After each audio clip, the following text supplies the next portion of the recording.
Hey, welcome back to No Hype Beer Reviews. Unless it's your first time, then welcome. Please consider subscribing. If you do, hit the notification bell, get all the updates. Rest of today's video. So it's Thursday, and on Thursdays I do Thursday's Thirsty Thoughts, where I try to come up with a topic that is hopefully engaging, get the comment section going, have some conversations. It's tough for me to do live streams with my schedule, but I love that interaction, and I really miss it. And I haven't done a live stream in a long time. So it's really nice to just have some sort of camaraderie and conversations in the comment section, at least in videos like this. So not my plan for this week's video at all. I have a list, and I just kind of pick from that list what strikes my fancy, or when I'm walking Bruno that day, if I'm like, oh, here's an idea, I'll film that, But I was reviewing Heady Topper that was posted Monday, so if you didn't watch that, go watch that. It'd be weird to watch this video and not watch it anyway.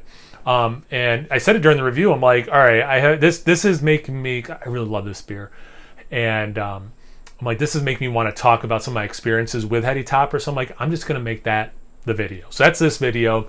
So feel free to comment anything Heady Topper related in the comment section below, or just a beer that the way I'm talking about it, you feel like you have a history with, instead of keeping it generic on my end, I'm keeping it Heady Topper specific. Okay, I'm not plugging this into a pre-existing question or conversation I want to have, because it just was so light bulb moment.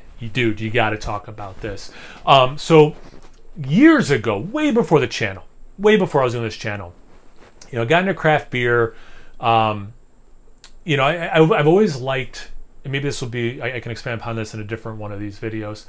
Short version, I've always liked trying new food. That was always a thing. The idea of a picky eater makes no sense to me. Every food you like, you had to try for the first time. So I'm out there just trying everything I can. And I've eaten a lot of different stuff. Again, different video. So then I started, when I first got into drinking, I didn't even like the taste of beer. And then I was up in Buffalo for college. I liked the taste of Labatt. So I was like, okay, there's a light version. So I was kind of known as the Labatt light drinker once I started drinking beer. But then I started seeing other beer that was unique. And I was always a punk rocker. So I was always, well, what's not mainstream, right?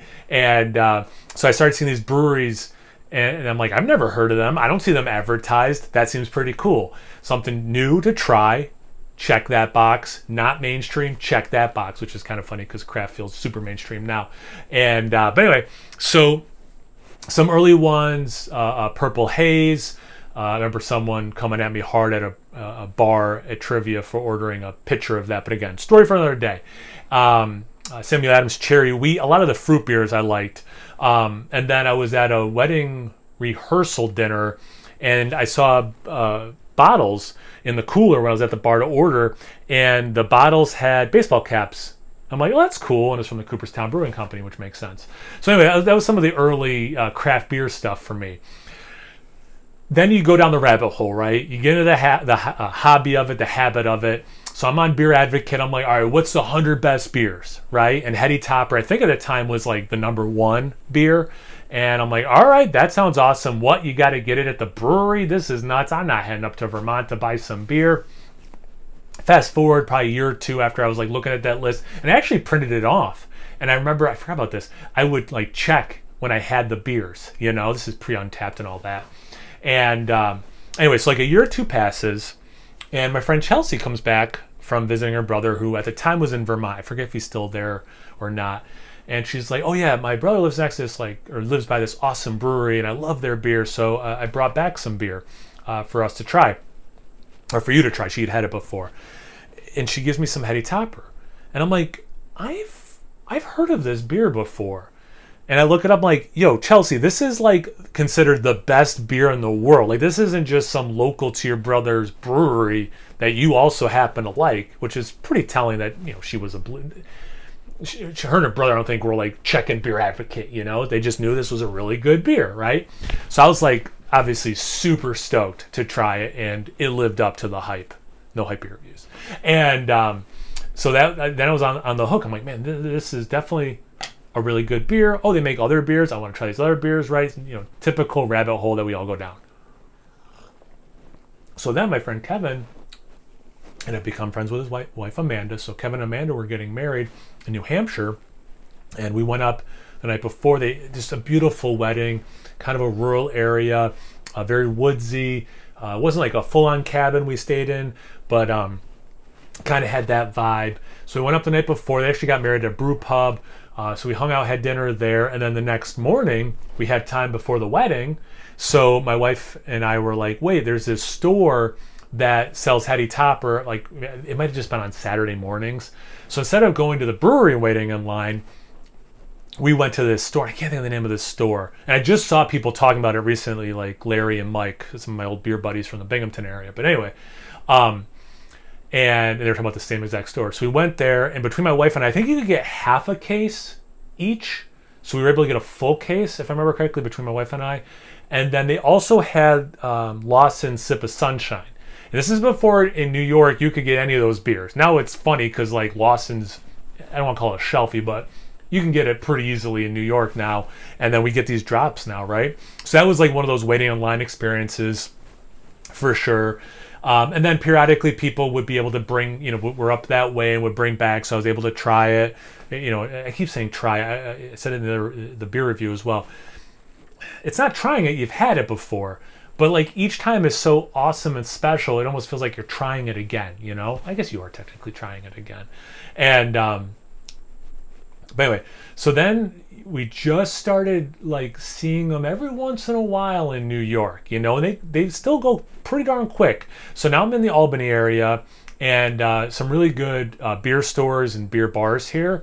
And same thing happened with this drop, where the beer store I like to go to, because it's the closest to me, they didn't post that they got any.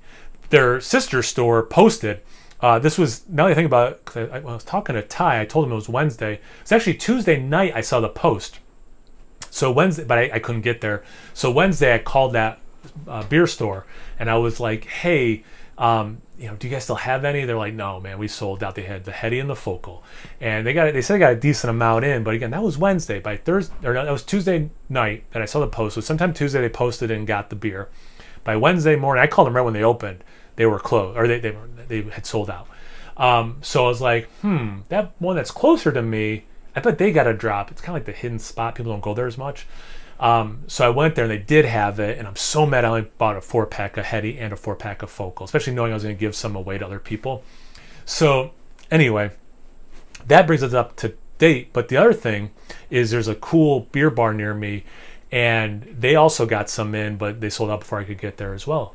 I think they did. Anyway, that's the last time I had it, was there. They were you can just buy a can there, So I haven't had this beer in a while. It was, if you didn't watch the review from Monday, it was, everything I remember. It was just so good, and all these memories were flooding in. I'm like, I'm going to film a separate video talking about it, because it's just one of those beers that like you have a history with and you want to talk about more. So again, the comment section, do you guys have your own stories about Heady Topper like I do? Or maybe there's another beer that you have stories like the way I'm like gushing about it, and just like these random neurons are firing about these memories.